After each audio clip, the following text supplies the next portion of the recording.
Hello students, Shiv Shakti care academy के YouTube channel पर आप सभी का स्वागत है। पिछले वीडियो में हम लोगों ने पर्यावरण संरक्षण से संबंधित प्रमुख संगठनों के बारे में चर्चा की थी कि समाज में इन संगठनों की क्या भूमिका है, किस प्रकार से इनके द्वारा पर्यावरण का संरक्षण किया जा रहा है। आज के वीडियो में हम लोग पर्यावरण संरक्षण से संबंधित प्रमुख अधिनियम के बारे में चर्चा करेंगे कि भारत सरकार द्वारा पर्यावरण को संरक्षित करने के लिए समय समय पर कौन कौन से अधिनियम पारित किए गए हैं। पहला है कीटनाशक अधिनियम। कीटनाशक अधिनियम 1968 1968 में भारत सरकार द्वारा कीटनाशकों के प्रयोग को प्रतिबंधित करने के लिए कीटनाशक अधिनियम पारित किया गया। कीटनाशकों को कहते हैं पेस्टिसाइड्स।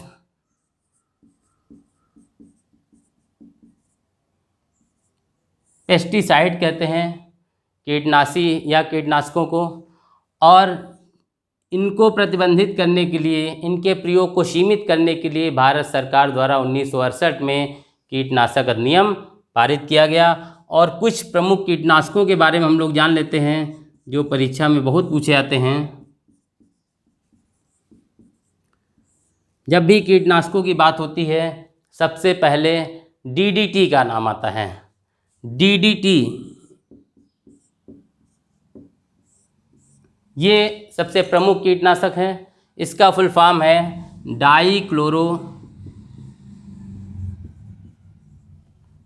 डाईफेनिल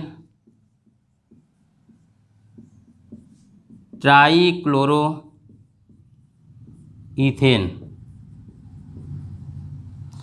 डाईफेनिल ट्राईक्लोरोईथेन डीडीटी ये प्रमुख कीटनाशक है। और डीडीटी की खोज की थी पाल मुलर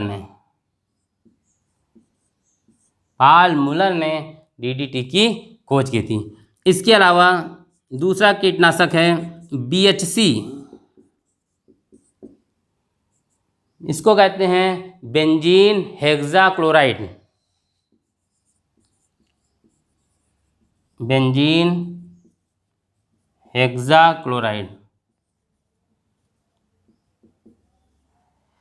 इसके अतिरिक्त मैलाथियान, पैराथियान आदि प्रमुख कीटनाशक हैं।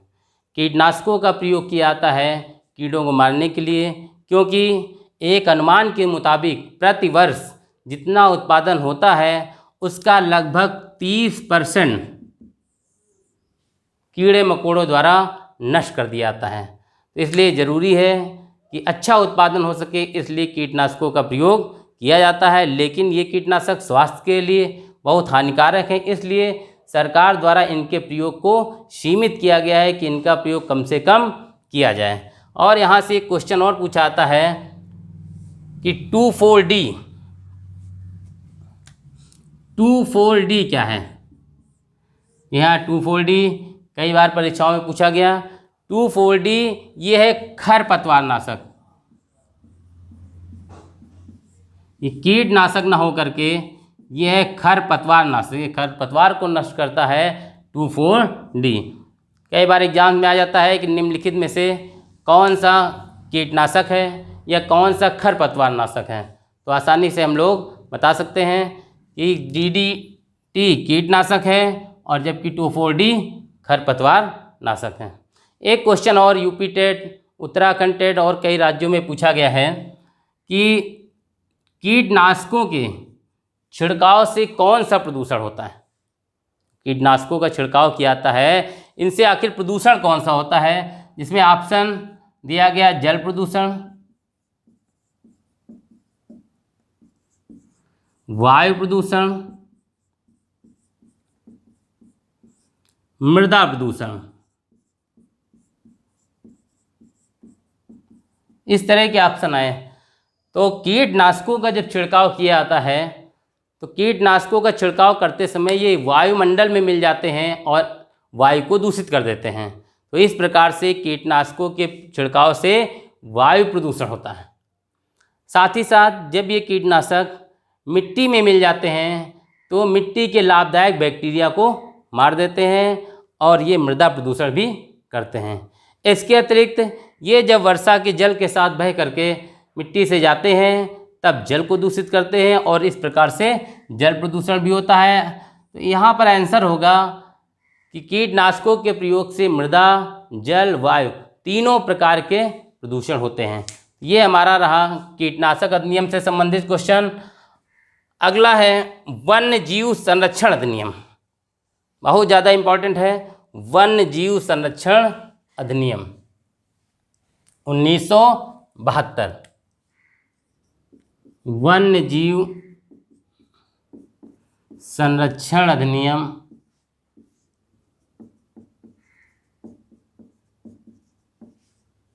1972।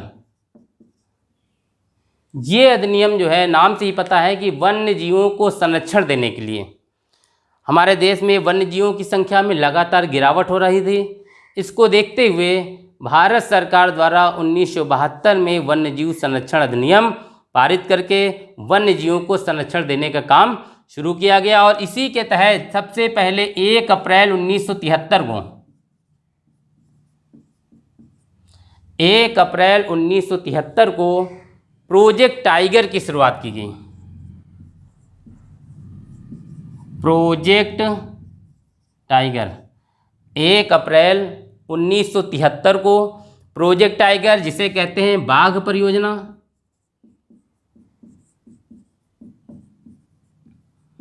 प्रोजेक्ट टाइगर या बाघ परियोजना की शुरुआत 1 अप्रैल 1973 Jim Corbett national park, Jim Corbett national park,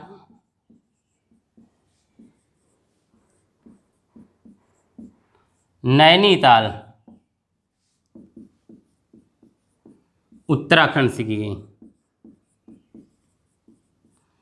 तो बाघों को संरक्षण देने के लिए Jim Corbett national park, Nainital, Uttarakhand से सबसे पहले 1 अप्रैल 1973 को प्रोजेक्ट टाइगर की शुरुआत की गई। और एक खास बात है कि जिम कॉर्बेट नेशनल पार्क ये भारत का प्रथम नेशनल पार्क भी है, भारत का प्रथम नेशनल पार्क।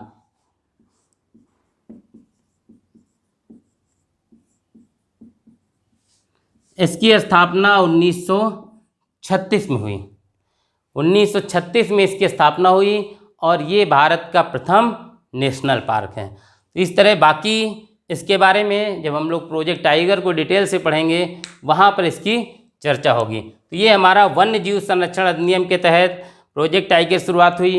इसके बाद 1992 में फिर हाथी को संरक्षण देने के लिए हाथी परियोजना का शुभारंभ हुआ।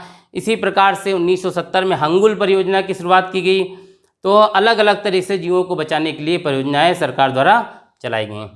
अगला हमारा है जल प्रदूषण निवारण एवं नियंत्रण अधिनियम। जल प्रदूषण निवारण एवं नियंत्रण अधिनियम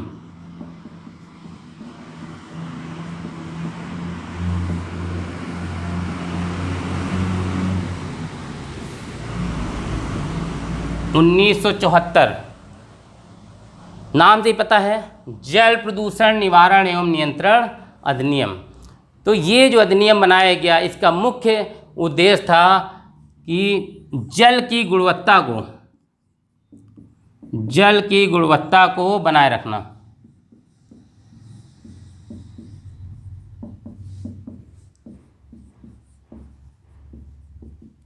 जल की गुणवत्ता को बनाए रखने के लिए जल प्रदूषण निवारण एवं नियंत्रण अधिनियम 1974 में पारित किया गया। क्योंकि अगर हम दूषित जल पीते हैं, अगर पीने योग्य जल ठीक नहीं है और दूषित जल पीते हैं तो दूषित जल के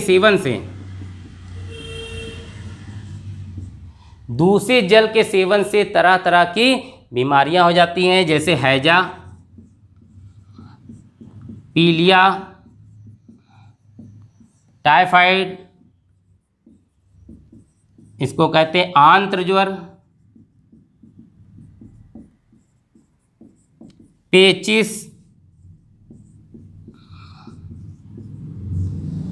आदि तरह तरह की बीमारियां हो जाती हैं।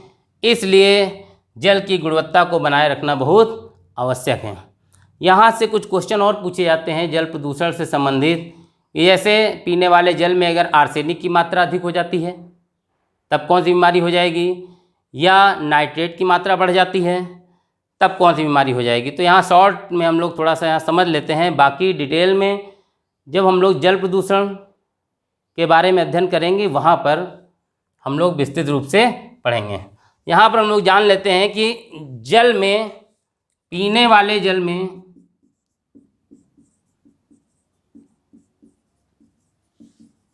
आर्सेनिक की मात्रा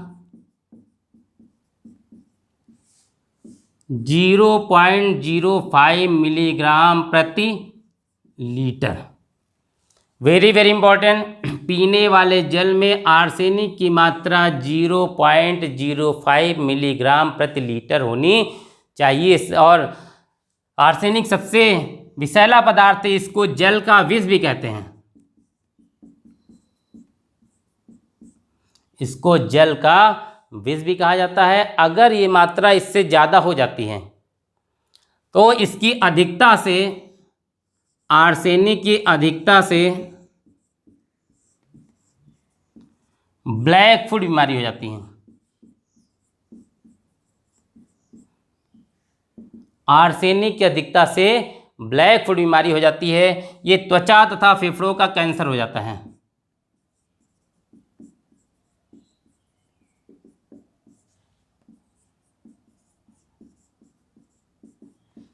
त्वचा तथा फेफड़ों का कैंसर हो जाता है। अगला क्वेश्चन इससे पूछा जाता है कि अगर पीने वाले जल में फ्लोराइड की मात्रा अधिक हो जाती है, फ्लोराइड की मात्रा अधिक हो जाती है तो फ्लोराइड की अधिकता से फ्लोरोसिस बीमारी हो जाती है।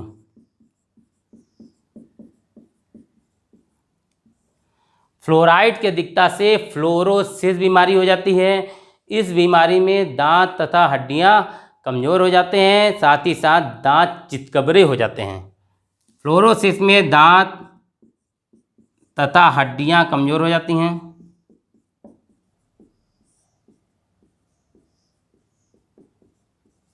दांत तथा हड्डियां कमज़ोर हो जाती हैं और साथ ही साथ दांत चितकबरे हो जाते हैं। अगली चीज़ पूछी जाती है कि पीने वाले जल में अगर नाइट्रेट की मात्रा बढ़ जाती है, नाइट्रेट की अधिकता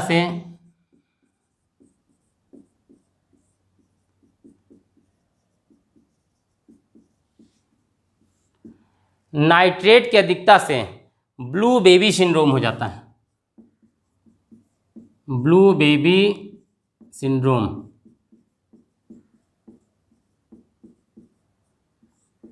ये बीमारी बच्चों में होती है। इस बीमारी के कारण बच्चों में ऑक्सीजन ग्रहण करने की क्षमता धीरे धीरे कम होने लगती है, बच्चों का शरीर नीला पड़ जाता है और बच्चों की मृत्यु हो जाती है। तो इस तरह से दूषित जल के सेवन से भी बीमारियां होती हैं। और अगर जल में इन तरह की, चाहे नाइट्रेट हो, चाहे फ्लोराइड हो, चाहे आर्सेनिक हो, अगर इनकी मात्रा ज़्यादा है तब भी तरह तरह की बीमारियां हो जाती हैं। आगे हम जानेंगे कि कैसे जो है जल प्रदूषण की हम माप करते हैं, किस तरह से हम जान सकते हैं कि जल दूषित है या नहीं है। तो जल प्रदूषण या प्रदूषित जल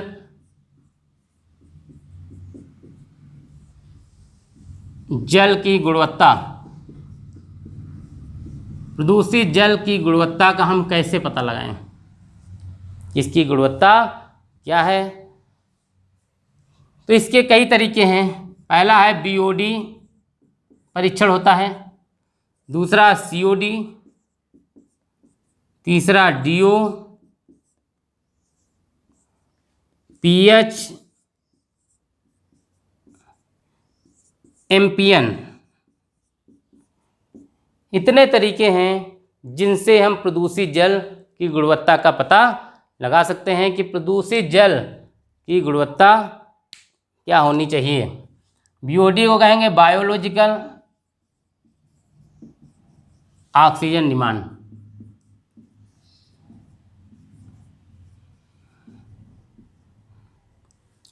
बायोलॉजिकल ऑक्सीजन डिमांड कई बार परीक्षाओं में इसका फुल फॉर्म पूछा गया है। ऑप्शन दिए जाते हैं कि जल प्रदूषण की माप किससे की जाती है। सीओडी का फुल फॉर्म है chemical oxygen demand. Chemical oxygen demand. DO का फुल फॉर्म है डिजॉल्व ऑक्सीजन, इसको कहते हैं घुलित ऑक्सीजन। पीएच का फुल फॉर्म है पोटेंशियल ऑफ हाइड्रोजन। एमपीएन को कहते हैं most probable number. Most probable number.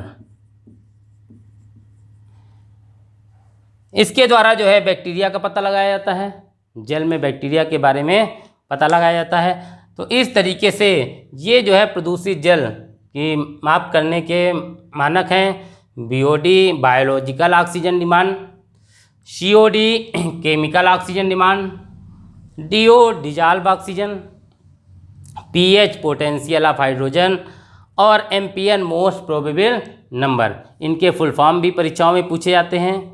साथ ही साथ ये भी पूछा जाता है कि किसका प्रयोग किस लिए किया जाता है। आगे टॉपिक में जब हम पढ़ेंगे तो विस्तृत रूप से इनके बारे में चर्चा करेंगे। ये हमारा जल प्रदूषण से संबंधित कुछ क्वेश्चंस हो गए। अगला है वायु प्रदूषण। वायु प्रदूषण निवारण एवं नियंत्रण अधिनियम।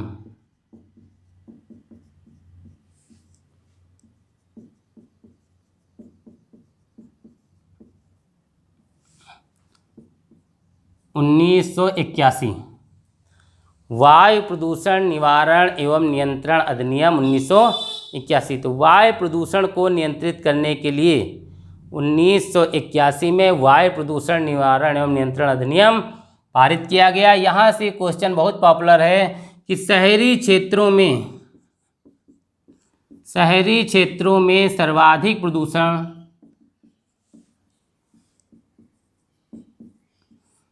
किससे होता है। शहरी क्षेत्रों में सर्वाधिक प्रदूषण होता है लेड या शीशे से।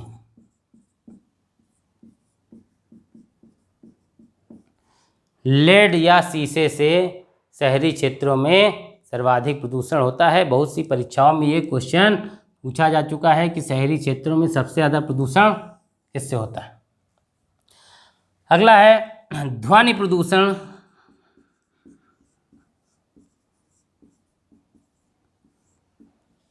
निवारण एवं नियंत्रण अधिनियम।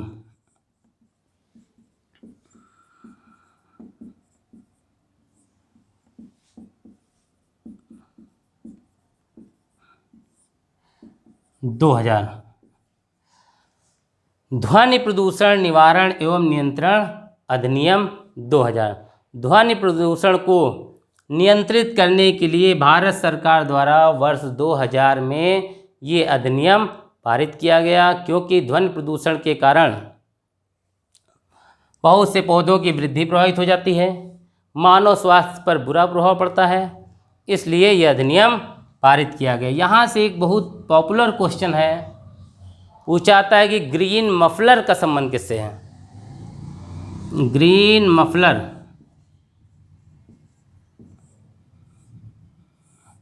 Very very important. Green muffler जो है इसका संबंध है ध्वनि प्रदूषण से। ग्रीन मफलर का संबंध है ध्वनि प्रदूषण से। क्या होता है ग्रीन मफलर? इसके बारे में थोड़ा जान लेते हैं। ध्वनि प्रदूषण को कम करने के लिए सड़क के दोनों किनारे हरे पौधों की पट्टी लगा दी जाती है, हरे पेड़ पौधे लगा दिए जाते हैं, जो लगभग 10 से 15 डेसिबल ध्वनि प्रदूषण को कम कर देते हैं। इसे ही ग्रीन मफलर कहते हैं। तो ग्रीन मफलर जब भी आएगा, ग्रीन मफलर का संबंध किससे है, ध्यान रखिएगा। ग्रीन मफलर का संबंध है ध्वनि प्रदूषण से। ध्वनि प्रदूषण को कम करने के लिए सड़क के किनारे हरे पौधे लगा दिए जाते हैं, जो लगभग 10 से 15 डेसिबल ध्वनि प्रदूषण को कम कर देते हैं। इसे ही ग्रीन मफलर कहते हैं। अगला है वन संरक्षण अधिनियम। वेरी वेरी इंपॉर्टेंट, वन संरक्षण अधिनियम।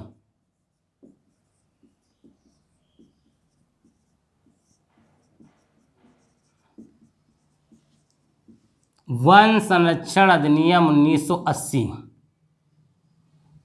वन संरक्षण अधिनियम 1980।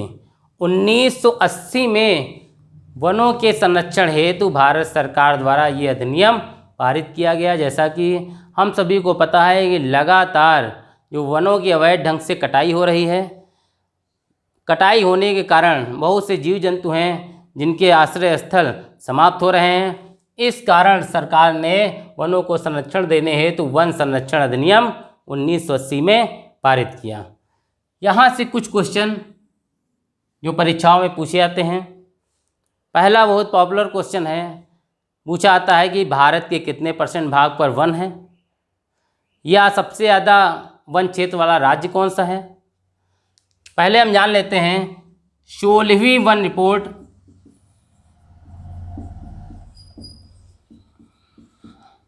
2019। यहाँ पर ध्यान देना है कि वन रिपोर्ट बदलती रहती है, हर 2 वर्ष बाद ये नई वन रिपोर्ट आती है। तो प्रेजेंट टाइम में जो है 16वीं वन रिपोर्ट, इसके बारे में हम लोग डिटेल में पढ़ेंगे। अलग से जो है वीडियो आपको दिया जाएगा, पूरा वन रिपोर्ट के बारे में रहेगा। यहाँ पर शॉर्ट में जान लेते हैं। 16वीं वन रिपोर्ट 2019 के अनुसार भारत के 21.67% भाग पर वन है। ये बहुत ध्यान देने वाली चीज़ है कि अगर पूछा जाता है भारत के कितने प्रतिशत भाग पर वन है, तो 21.67% भाग पर वन है। और अगर पूछा जाता है वृक्ष से आच्छादित 2.89%। 21.67% भाग पर वन है, और वृक्ष से आच्छादित क्षेत्र है 2.89%। और अगर तीसरी तरीके से पूछा जाता है वन तथा वृक्ष से आच्छादित,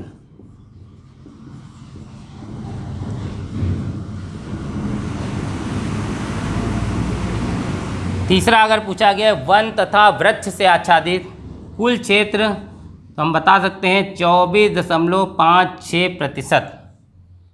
दोनों को अगर जोड़ लेंगे तब आएगा 24.56%। इतना प्रतिशत भाग वन तथा वृक्ष से आच्छादित है। और प्रेजेंट टाइम में सर्वाधिक वन क्षेत्र वाला राज्य, सर्वाधिक वन क्षेत्र वाला राज्य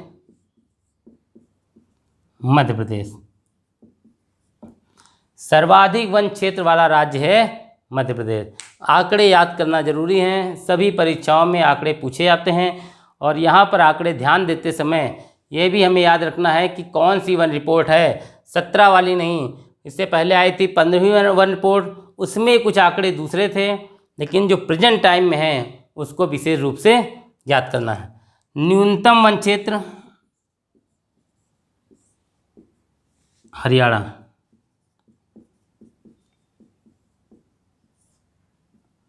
न्यूनतम वन क्षेत्र वाला राज्य है हरियाणा। तो इस तरह से और बहुत से क्वेश्चन इससे बनते हैं। जो कि हम अगले वीडियो में इसके बारे में डिस्कस करेंगे।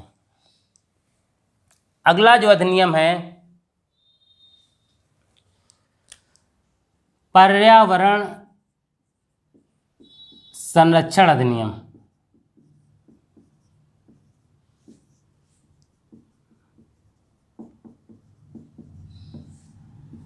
उन्नीस सौ छियासी, पर्यावरण संरक्षण अधिनियम 1986। 1986 में पर्यावरण को संरक्षित करने के लिए भारत सरकार द्वारा पर्यावरण संरक्षण अधिनियम पारित किया गया। तो यहाँ पर ध्यान रखना है थोड़ा सा, 1972 में वन्यजीव संरक्षण अधिनियम, 1980 में वन संरक्षण अधिनियम, 1986 में पर्यावरण संरक्षण अधिनियम। ये 3 अधिनियम तो बहुत ही ज़्यादा इम्पोर्टेंट हैं। कई बार कन्फ्यूजन हो जाता है, पूछा आता है वन संरक्षण अधिनियम, और ध्यान न देने की वजह से हम लोग लगा देते हैं पर्यावरण संरक्षण अधिनियम या वन्यजीव संरक्षण अधिनियम। वन्यजीव 1972 में वन्यजीवों को संरक्षित करने के लिए, वन संरक्षण अधिनियम वनों के लिए 1980 में, और पर्यावरण संरक्षण अधिनियम 1986 में पर्यावरण को संरक्षित करने के लिए। अगला अधिनियम है जैव विविधता अधिनियम।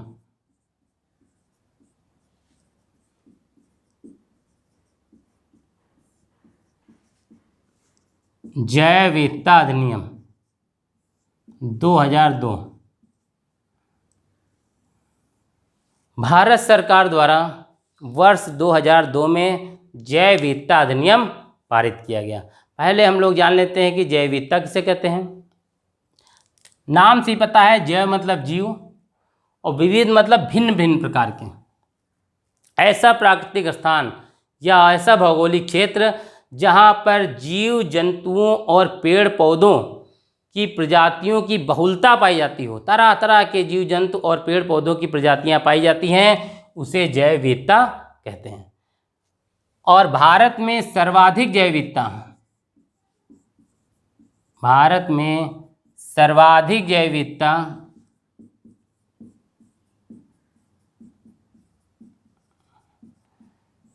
साइलेंट वैली जिसको कहते हैं शांत घाटी, हिंदी में कहेंगे शांत घाटी, केरल में। सर्वाधिक जैव विविधता भारत में साइलेंट वैली केरल में पाई जाती है। लेकिन वर्तमान समय में जैव विविधता का बहुत ही ज़्यादा ह्रास हो रहा है, जैव विविधता कम होती जा रही है। इसी को ध्यान में रखकर भारत सरकार द्वारा ये अधिनियम पारित किया गया तथा 22 मई को जैव विविधता दिवस के रूप में मनाया जाता है।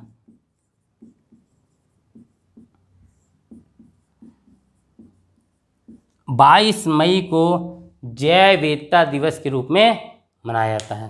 यहाँ पर ध्यान रखना आपको, सर्वाधिक जैव विविधता साइलेंट वैली केरल में है और 22 मई को जैव विविधता दिवस के रूप में मनाया जाता है। जैव विविधता एक बहुत ही बायोडाइवर्सिटी जिसको कहते हैं, तो इंग्लिश में कहेंगे biodiversity.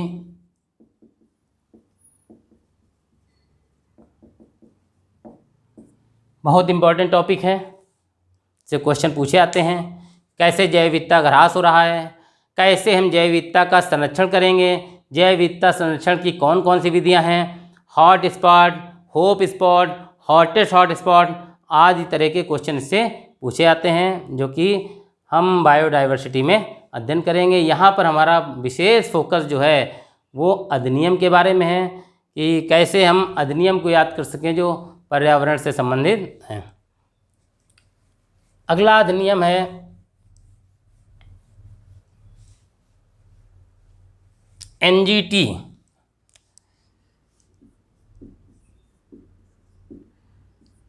National green tribunal. National green tribunal Hindi में कहेंगे राष्ट्रीय हरित न्यायाधिकरण। राष्ट्रीय हरित न्यायाधिकरण, नेशनल ग्रीन ट्रिब्यूनल। एनजीटी की स्थापना हुई 18 अक्टूबर 2010। 18 अक्टूबर 2010 को इसकी स्थापना हुई और इसका कार्य जो है, इसका जो कार्य है पर्यावरण से संबंधित मामलों की सुनवाई करना। कार्य इसका है पर्यावरण संबंधी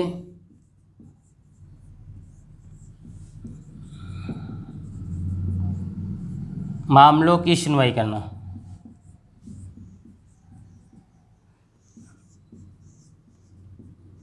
पर्यावरण संबंधी मामलों की सुनवाई करना। तो आज के टॉपिक में हम लोगों ने पर्यावरण से संबंधित जो अधिनियम थे उनके बारे में चर्चा की। एक बार फिर से जल्दी से आपको रिवीजन करवा देते हैं। पहला अधिनियम बताया गया कीटनाशक अधिनियम 1968 में। 1968 में कीटनाशक अधिनियम। उसके बाद 1972 में वन्यजीव संरक्षण अधिनियम, जी कीटनाशकों के लिए, वन्य जीवों को संरक्षण देने के लिए वन्यजीव संरक्षण अधिनियम। 1974 में जल प्रदूषण। 1981 में वायु प्रदूषण। वर्ष 2000 में ध्वनि प्रदूषण के लिए। 1980 में वन संरक्षण अधिनियम। 1986 में पर्यावरण संरक्षण अधिनियम। वर्ष 2002 में जैव विविधता अधिनियम और 2010 में एनजीटी की स्थापना की गई पर्यावरण संबंधी मामलों की सुनवाई के लिए। और इस समय एनजीटी के जो प्रमुख हैं वह है आदर्श कुमार गोयल। आदर्श कुमार गोयल, ये एनजीटी के प्रमुख हैं आदर्श कुमार गोयल जी। तो इतने जो अधिनियम हैं ये बहुत ही इम्पोर्टेंट हैं। 1968, 72, 74, 81, 2000, 80, 86, 2002 और 2010 में। तो आज इस छोटे से टॉपिक में हम लोगों ने अधिनियम के बारे में चर्चा की है। अगले दिन अगले टॉपिक के साथ मुलाकात होगी और आप लोग वीडियो को सब्सक्राइब करना ना भूलें, जिससे कि लगातार आप तक वीडियो पहुंचते रहें। थैंक यू, धन्यवाद।